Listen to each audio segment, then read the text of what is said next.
හරි දැන් අපි ඇවිල්ලා ඉන්නේ අපේ N810 instance එකට. දැන් ඔන්න instance එකේ මම මගේ workflow එක design කරන්න හදනවා. අපිට මුලින්ම තියෙනවා add first step කියලා option එකක්. ඒ කියන්නේ මට මුලින්ම අපේ flow එක workflow එක start කරන point එක add කරන්න ඕනේ. දැන් අපි image එකට ගියොත් මෙන්න මේ point එක. ඒ කියන්නේ මට විදිහක් තියෙන්න ඕනේ මගේ Jira වල epic ID එක enter කරන්න. Jira වල epic ID එක N810 වලට දෙන්න option එකක් තියෙන්න ඕනේ. ඒක තමයි දැන් මම මුලින්ම කරන්න යන්නේ. මම මෙතන මෙන්න මේ බටන් එක ක්ලික් කරාට පස්සේ එයා කියනවා මෙන්න මේ options use කරලා ඔයාට entering point එක හදා ගන්න පුළුවන්. නැත්නම් ඔයා trigger ගන්න ඔයාගේ flow එක start වෙන point එක හදා ගන්න පුළුවන් කියලා කියනවා. මෙතන options කීපයක් තියෙනවා. manually ඕනනම් flow එක start කරන්න පුළුවන්. එහෙම නැත්නම් schedule කරන්න පුළුවන්. මොකක් හරි time එකකට start වෙන්න.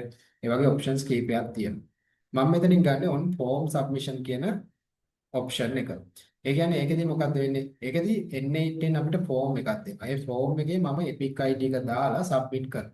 එතකොට මොකක්ද වෙන්නේ? අපේ work flow එක start වෙන්න ගන්නවා. ඕක තමයි මම starting point එක විදියට දෙන්නේ. මම මේ on form submission කියන එක ගන්නවා. ගත්තට පස්සේ ආයේ ෆෝම් එකට අදාළ details කීපයක් අහනවා. ඒ ෆෝම් එකට authentication මොකක් හරි තියෙනවද? ෆෝම් එකේ title එක මොකක්ද? මම මේකට දෙන්නම් workflow test case generation කියලා ෆෝම් එකේ ටයිටල් එක දෙනවා. ෆෝම් එකේ ඩිස්ක්‍රිප්ෂන් එක අහනවා. මම මේ ඩිස්ක්‍රිප්ෂන් එකට දෙනවා enter your epic ID කියලා කියනවා. හරි. ඊට පස්සේ ෆෝම් එකේ elements. දැන් ඔයා දන්නවනේ ෆෝම් එකක් වුණාම අපිට තියෙන්න ඕනේ epic ID එක enter කරන්න field එකක් තියෙන්න ඕනේ. ඒ නිසා මම form element add form element කියන එක ගිහිල්ලා මම element එකක් add කරනවා epic ID කියන. ඒක text input එකක් ගන්න element එකක්. එතකොට මේ form එක open වුණාම ඒකේ තියෙන text field එකක් අපිට ඒකේ epic ID එක දීලා submit කරන්න පුළුවන්. හරි.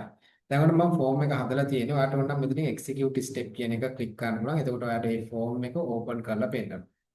මේවා මෙන්න මේ වගේ form එකක් තමයි ඔන්න දැන් අපි හදාගත්තේ. මේක epic ID එක දීලා submit කරාට පස්සේ අපේ workflow එක start වෙනවා. තාම අපි step 1 එක විතරයි කරේ. ඒ කියන්නේ මෙන්න මේ step එක විතරයි තාම අපි කරේ. දැන් අපි මේ step එක මේ steps ටික ඔක්කොම අපි workflow එක design කරගෙන යන්න ඕනේ. හරි. දැන් ඔන්න අපි අපේ පළවෙනි step එක මේ විදිහට කරා.